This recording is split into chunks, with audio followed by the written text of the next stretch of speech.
So let's take a look at this Ron Paul podcast and see if we could throttle these idols he's putting up. I appreciate that he's in a way. There's certain qualities about him that are in a way like you don't feel like he's just in it like Tucker or like um, Alex Jones in it for the money or something. Um, and he's there. He's alive. He has sort of he's directly into his own views, so it's kind of fun. But on the other hand, I think almost everything he says is just in the face of Epstein. I think Epstein is a proof that he's just Ron Paul is totally defective, absolutely defective, because Epstein says nobody understands the economy. When probed, he kind of goes back and forth. Yes, that's true. It's kind of like, well, some people know a little bit about the Phillips curve, but that's a special technical field, technical knowledge. And at best, it's sort of like knowing about the functions of the liver to purify the blood or something. And maybe that's not even what the liver really does, because after all, a new organ in the body was just found sometime past the year 2010, I think. Some kind of long stringy thing that's now classified as an organ.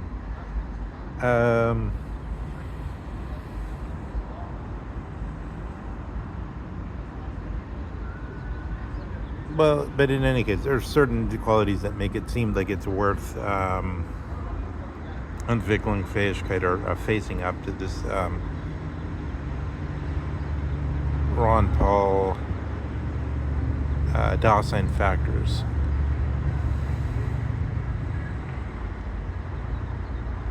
They're sort of raging in the world dream to a certain extent. So, for example, the Federalist Society. So Ron Paul, the way I understand it, is he's kind of like this old Federalist guru who kind of the people that came to age in the sort of Ronald Reagan moment, the Trump type of moment.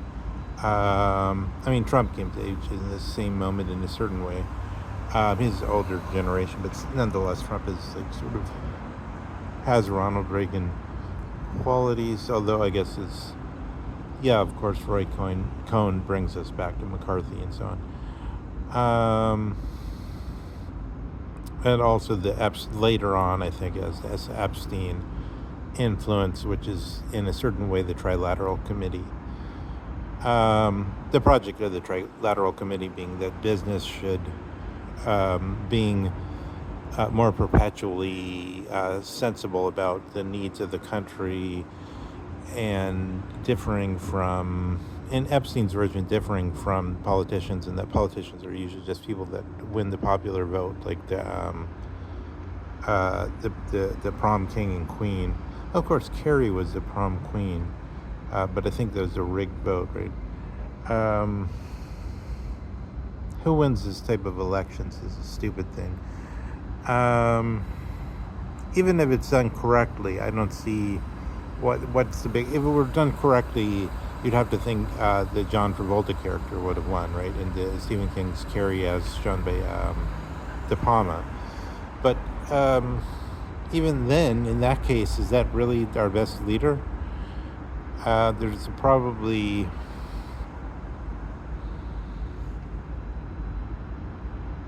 I don't know. That's a good question. Would you prefer John Travolta as the leader of the earth, or would you prefer Ron Paul, let's say? Because you would have to say Ron Paul is at least intellectually more credible. Is it like, at least he seems to give a direction for policy in some sense, which I think is totally fantasy. Because like, how does he know?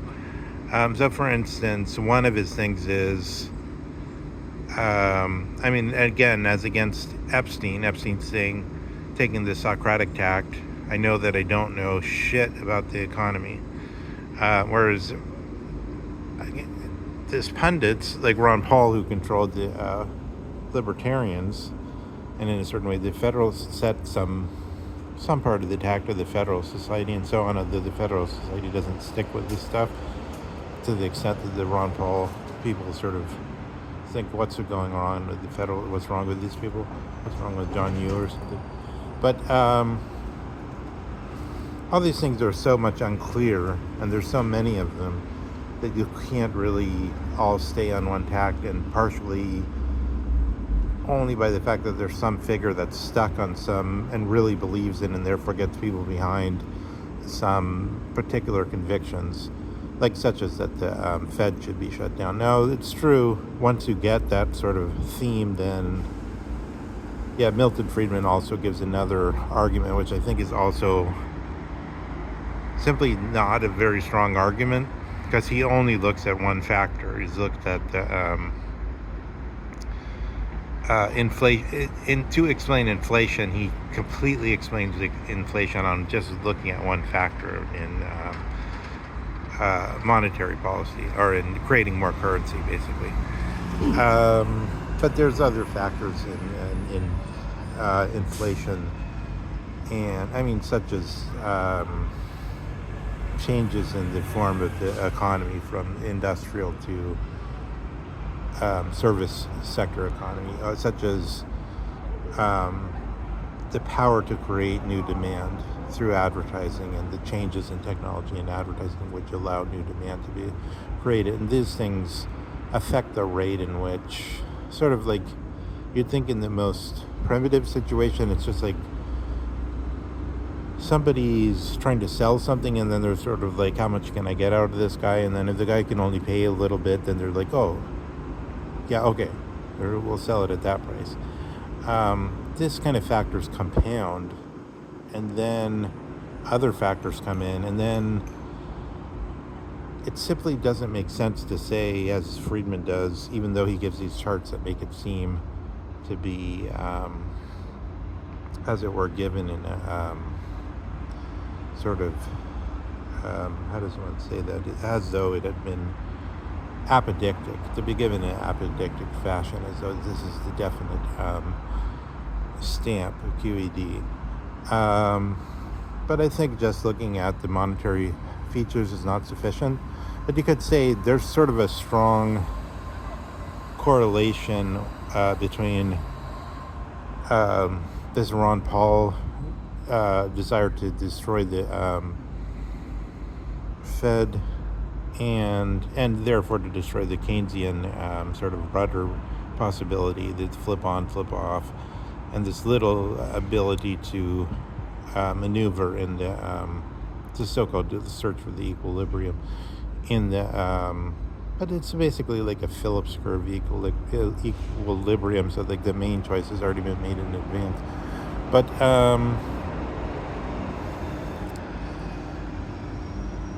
yeah, that's all fine, but then it's a question. I think my prediction is what would happen if you did that is it just like corporations would get more power.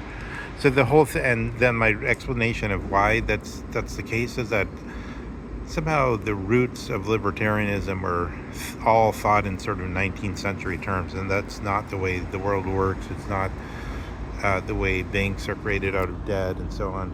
It's just not. It just has nothing to do with the current economy, and nobody knows how the current economy works, as Epstein says. So it's sort of, yeah, if you want to tell a story about it, maybe it's a true story. I don't know. It's very hard to evaluate, but it's sort of like, it does seem parallel to the situation with physics, right? It does seem like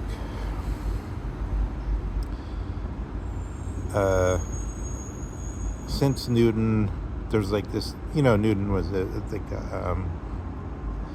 I don't think just alchemy, because alchemy is perfectly rational, as Epstein says. It's like there could be some change in the atomic composition, which then, and it's just like a machine, would then lead to turning silver into gold or whatever, just change a few micromolecules, a few electrons or something. That's rational, because you could try it and then maybe it works, maybe it doesn't. And moreover, it sort of just seems sensible. Like, you don't know, maybe it sounds plausible, right? Rational in the sense that it's plausible, and also in addition that it would have some, you could tell at a certain point, like whether it was true or not.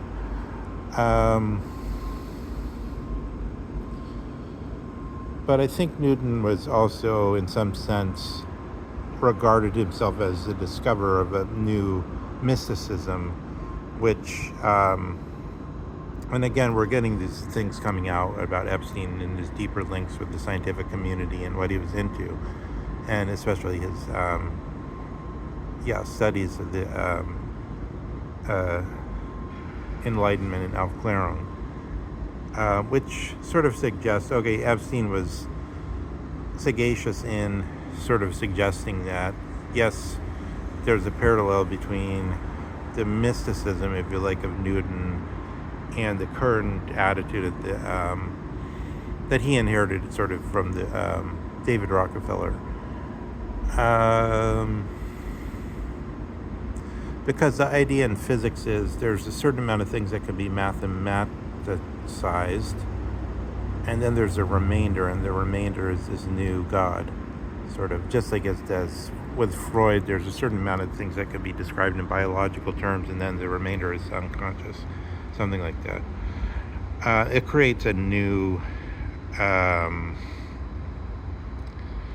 sort of special zone of knowledge. Special zone. Oh, how can we get knowledge of this new special zone? Oh, well, the dream is the royal road to knowledge of the unconscious.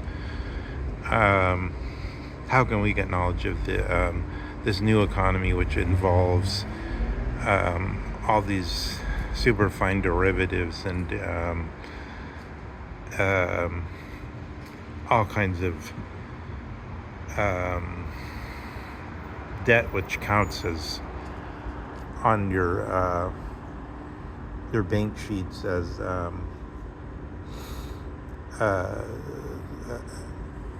assets.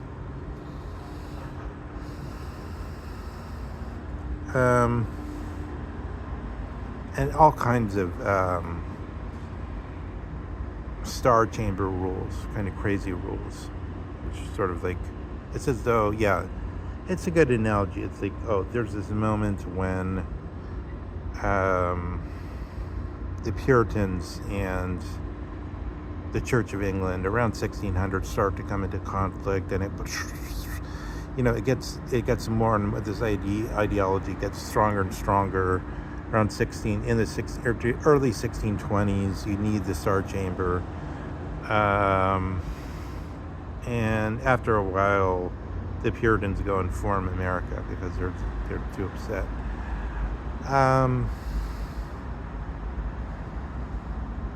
And then the Americans revolt against King George. And remembering that the Church of England was basically not that different from the Catholic Church, because they hadn't split. They hadn't split over a theological reason, but rather over political reasons.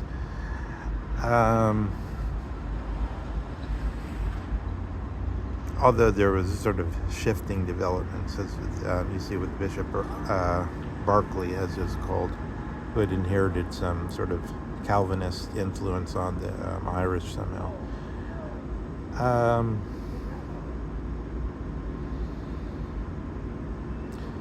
So all this being as it may, what of Ron Paul? I think he's kind of like, oh, I have these and these prescriptions, but he actually doesn't know what the results would be. It's just like, and I think maybe he sort of realizes that more as he gets older. And maybe in that, I think it's interesting to listen to him, because he's not totally tendentious, because he kind of realizes, maybe because he's older now, that he doesn't really know what he's talking about, but he's sort of looking at different experiments. So what if we would not do, so he's criticizing Trump and the tariffs and so on, and he had some guy on the most recent one who made a sort of mise on a beam of a comment by saying And I think that he was attempting to say, look, we don't want to be in a situation like the Soviets with their tyrannical, centralized, planned economy.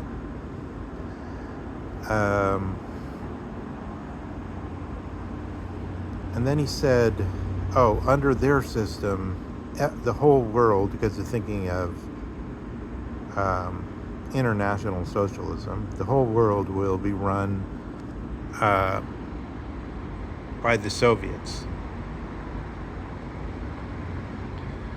And isn't that, there's something almost like in a Hermann Hesse novel and that is like, actually I think he probably knows that Soviets are councils, like, and then councils on every level, including town council, sort of larger regional councils and central councils. But basically the idea of the Soviets is that the last stage would be just sort of like something like Chomsky's anarchism. There'd just be local town councils, just like every city has a town council, and there can be problem. I mean, the corruption at the town level can also be a problem. Could be a problem at any level. But but I guess what he meant was, we Ron Paulists, because the guy's talking to Ron Paul and he's kind of taking up Ron Paul's views, and everything he says is sort of like celebrating the Ron Paul libertarian attitude. We're not about to be ruled by some Soviets, but with the idea that the Soviets are, Stalin and Brezhnev and so on, or at least the nomenclature or whatever. Not going to be ruled by this inner circle that's going to decide on the how much needs to be produced and whether there's. I mean, that's a big question too, right? Like, shouldn't there be a moment when enough has been produced and then you just say stop? And now let's say everybody has paid by annually. So then you just have a vacation. Why is it that there's endless production? It's irrational. It's totally irrational. So, I don't know. If you had Soviets, if the locality would say, well, it's enough. We don't really need to produce anything more. Is that bad in principle? No, I think it's more rational in principle. Can it be done? Objections have to be raised. I don't know. I don't see what the exact objections are, except that there's an infinite demand to extract as much, to harvest as much to create these little niches. So it's like as much sort of a Kristen Stewart niche that she had, sort of like, because after all, so like, she makes a movie probably for many millions of dollars, which will bring back, it's like only some tiny fraction of that. So in a certain way, this is like, it has the same structure as Epstein Island or something. It's like some super extreme extravagance, and it's also immoral in the case of but in the case of Kristen Stewart, because it's California morals have a certain power, she's sort of, it seems like it's like she's saying, oh well, look how beautiful it is, because everybody that's sort of agrees with this project is honed into this project, which is really an activist for this project. Their voices will be heard. And then she's like, oh, how beautiful it is. Everybody who, in a sort of a nasty way, it's like everybody who sort of bows down unhesitatingly and kisses the filthy underfoot of this project, or the boot of this project, they're all going to be heard, and they're all going to be loved up, and it's going to be beautiful. But this is only like 5 people or something. And then it's sort of like, oh, look how inclusive we are. Look how there's something. There's just something wrong with that whole ideology. It doesn't say what's really happening. That's my contention. And then in the same thing with the Epstein thing, it's hard to say what's really happening with the Epstein Isle thing. Like, people have all these crazy theories, like, oh, this was the way.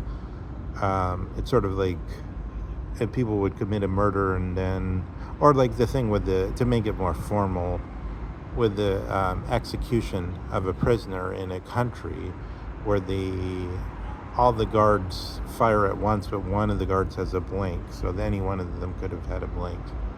Sort of like reminds of the logic of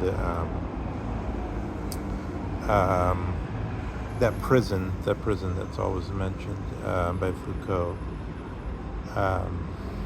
This omni-vision, because there's one guy and you don't know which direction he's looking at, and all the cells are visible.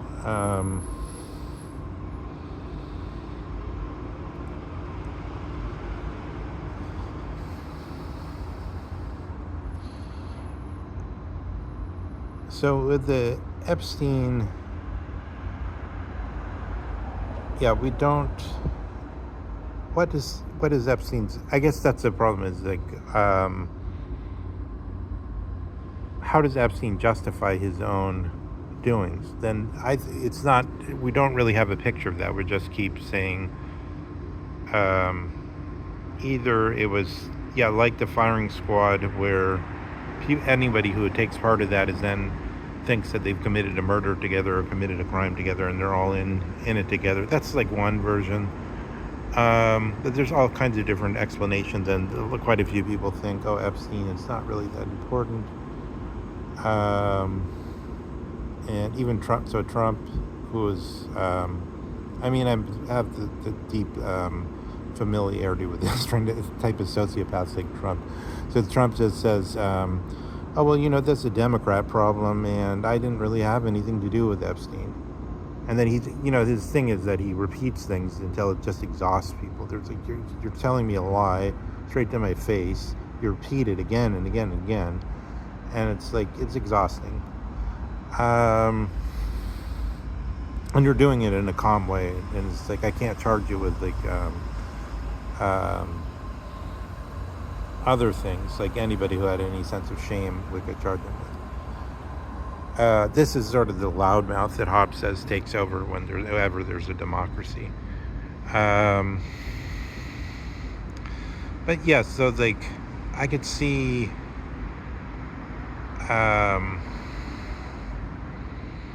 there's this vortex of unclarity about what Epstein was all about. But then there's another case I think is interesting, which could be compared to California ideology, and then we could ask if it's more sound or less sound, is the David Rockefeller case, which I was just sort of touching on, which is, Epstein saying, well, the reason I'm doing this in connection with Barr and in connection with, in some extent, the CIA and so on, is because we just think it's better if the people that know how to rule things sort of reasonably well rule them.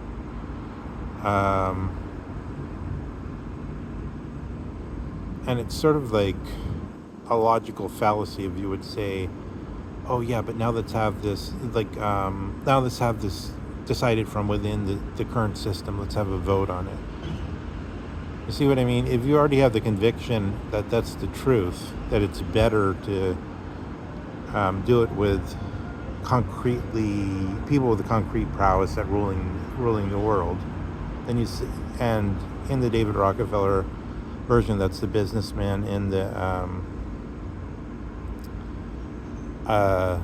let's say in the in the Robert Kagan version, to give the toughest version, that's the CIA. I mean, I don't think Kagan's even connected to the CIA. I think he's more like,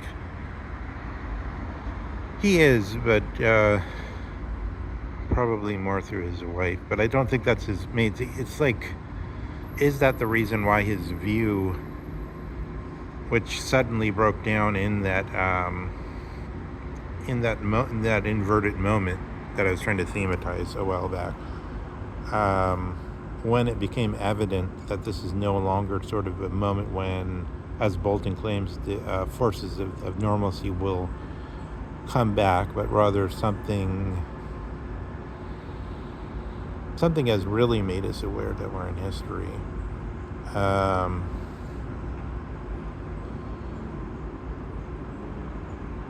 And that even the longue durée maybe it's just this, the longue durée structure has crashed. I think that's a good, let's end that with this claim at, so here I'm sort of like a satyr. A satyr is like a half-human thing. It's not even civilized, but in the satyrs in Sophocles'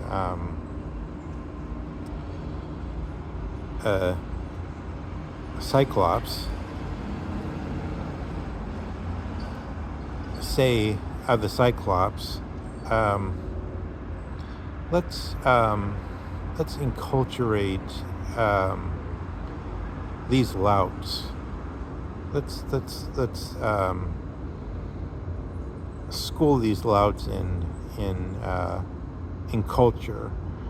So it's like the satyrs themselves are like half uncultured things. So in a way, this whole reflection, I say, yes, it does have this half uncultured wandering style, but I think this is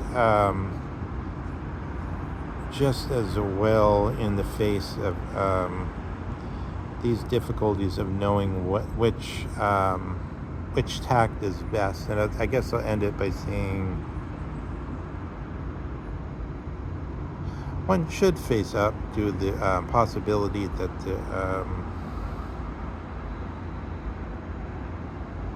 to use the full spectrum dominance people are correct. Maybe their thesis is correct.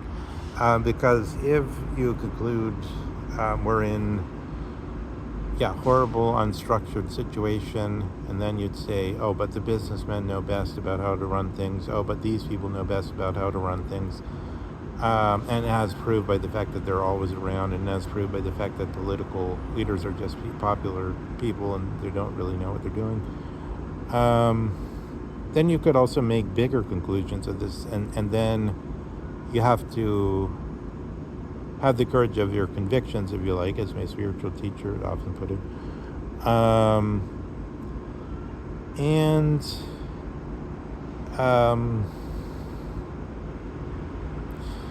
This becomes, the question is whether this Stimmung, sort of like, it's as though I were painting a portrait, right? It's as though I was making a landscape, as though the landscape would then be like a Casper landscape of the guy, this German that's connected with this Unheimlich and the sort of gloomy moods that Hitler liked. This Black Forest mood that's sort of in keeping with this as a part of the Teutonic tradition. The Teutons are very different people from these Apollonian Greeks of the classical and sort of the late archaic moment are these Apollonian Greeks who become Athenian. The deeper strata of Iliad, you see totally different things. But darker Greeks, different things. But yes, I think we should face up to that. There has to be Entwicklung, Fähigkeit, with the power that's actually the power that's the most leading power and the strongest power. So here I'll just talk about the Atlantis as being the most leading and the strongest power, but then people don't look into what's their case, what are they saying, what do they have to say for themselves, is it serious, and so on and so forth. I think one has to take that very seriously. I think, in my opinion, yes. So we'll get Vance in office, and then let's make an experiment, okay? It's only going to happen if Vance comes in office. So the experiment would be this Ron Paul experiment. Once Vance is in office, the Fed will shut down the Fed immediately. We'll make an experiment and see what happens.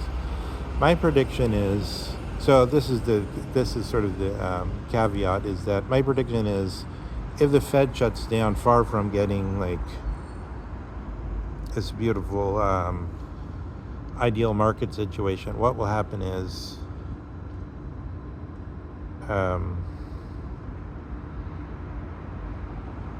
the people like Soros and Epstein and Besant, who know how to take their shots, will come into control of everything.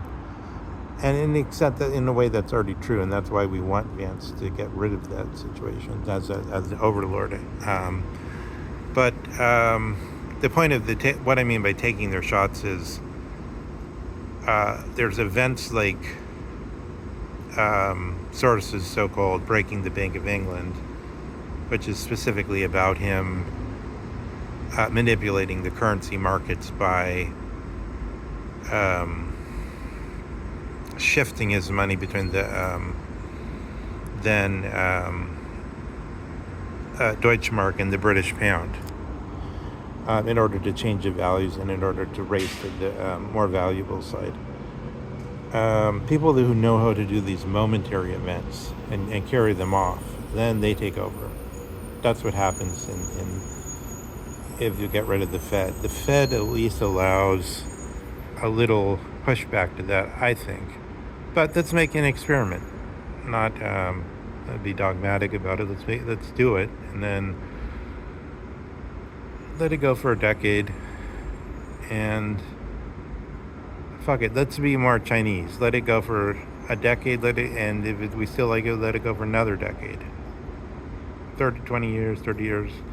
Let's be more Chinese and look at the, not be in a great hurry to see the outcome. You know, the Kissinger made this remark that the Chinese have this attitude, there's a problem, okay, but there's going to be another problem when we solve it. Let's not be in too big of a hurry.